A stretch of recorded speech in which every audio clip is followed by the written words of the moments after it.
그러면 많이 잘라내면 많이 변할 테니까 많이 작아질 거고 많이 갸름해질 거다라고 오해를 하시는데, 과한 절제가 되고 자연스러운 구조물을 잃어버리게 되고 결국에는 부자연스러운 형태로 얼굴이 망가지게 된다는 거죠.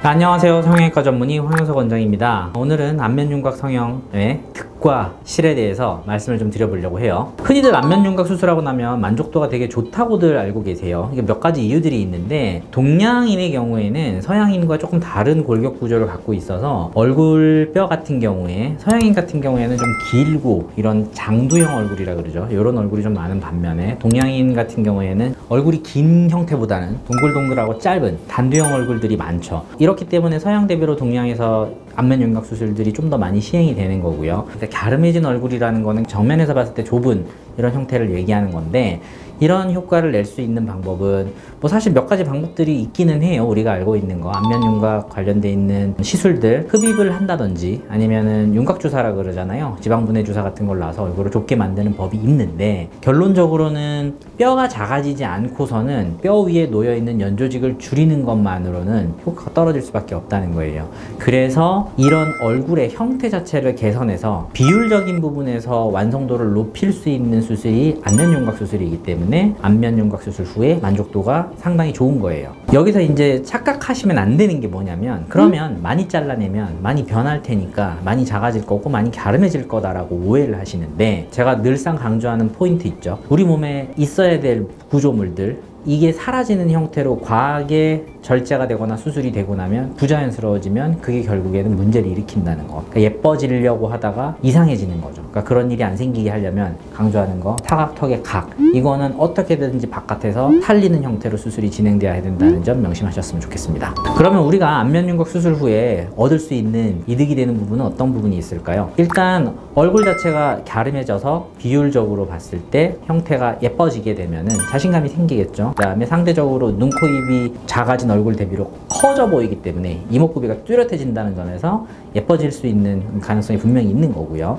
그 다음에 자신감이 생기면 아무래도 사회활동을 하거나 일상생활 할 때 도움이 많이 되는 건 사실이에요. 뭐 제가 수술해드린 분들 중에서 안면윤곽 수술 후에 얼굴이 많이 예뻐졌고 그걸로 자신감이 생겨서 면접 때 좋은 결과를 얻어서 취직했다는 분도 계시는 거 보면은 분명히 이런 부분에서 얻는 장점이 있을 거고, 그 다음에 요즘에 약간 바뀐 트렌드 중에 이게 있어요. 옛날에는 연예인 얼굴 들고 와서 이렇게 해달라라고 표현을 하신 분들이 많았던 거 대비로 요즘에는 뭐 인스타 사진이나 아니면은 자기 얼굴을 이제 셀카를 찍어서 그거를 보정을 하는 거죠. 근데 보정을 할 때 보면 대략적으로 대부분 갸름하고 얼굴 자체가 조금 길어 보이는 이런 형태로 많이들 보정을 해가지고 오세요. 그러니까 그거를 굳이 보정을 하지 않고서도 셀카를 찍었을 때 예쁘게 사진이 나올 수 있다면 뭐 물론 그것도 득이 될 수 있다고 생각이 되네요. 그러면 이제 잃어버릴 수 있는 건 어떤 부분이 있냐? 아까 제가 앞에 설명한 내용이랑 일맥상통하는 건데, 많이 자르면 많이 변하고 많이 작아질 수 있어요. 하지만 설명했듯이 어떤 특정한 부분을 넘어서게 되면 과한 절제가 되고 자연스러운 구조물을 잃어버리게 되고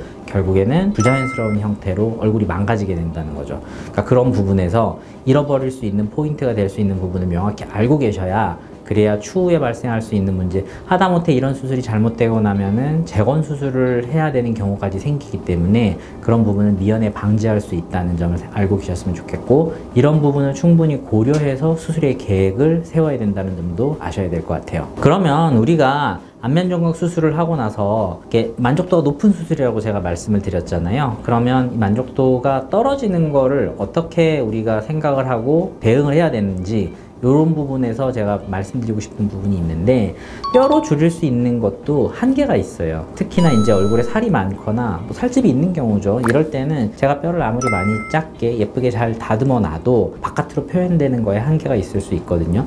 이거는 뭐 당연한 소리인데, 체중 조절, 식이요법이나 아니면 하다못해 수술적인 방법, 흡입이라든지 아까 제가 설명드렸던 윤곽주사나 이런 거에 의해서 연조직을 감소시키는 형태로 들어가야지 작아진 뼈, 예뻐진 뼈에 윤곽이 드러나면서 조화로운 얼굴이 만들어질 수 있다는 거죠. 그리고 또 생각하셔야 되는 게, 뼈가 크면 아무래도 늘어진 살들이 좀 팽팽하게 펴지는 효과가 있어요. 그래서 요즘에는 나이가 좀 많은 분들도 윤곽수술 용기 내서들 하시거든요. 그런 분들의 경우에는 하고 나서 얼굴 처짐이 따라온다는 거에 대해서 어느 정도는 받아들이셔야 되고, 이거를 해결을 못하는 게 아니거든요. 리프팅 수술을 추후에 하거나 아니면 수술할 때 같이 병행하시면은 해당하는 부분에 대해서도 많이 이렇게 좋아지고 효과를 크게 보시니까 알고 계시면 좋을 것 같네요. 자, 오늘은 윤곽수술의 득과 실에 대해서 조금 더 깊이 있게 얘기를 했고요. 다음번에 좀 더 재밌고 유익한 주제로 찾아올 수 있도록 하겠습니다. 자, 좋아요, 구독 잊지 마시고 다음 시간에 다시 뵐게요. 감사합니다.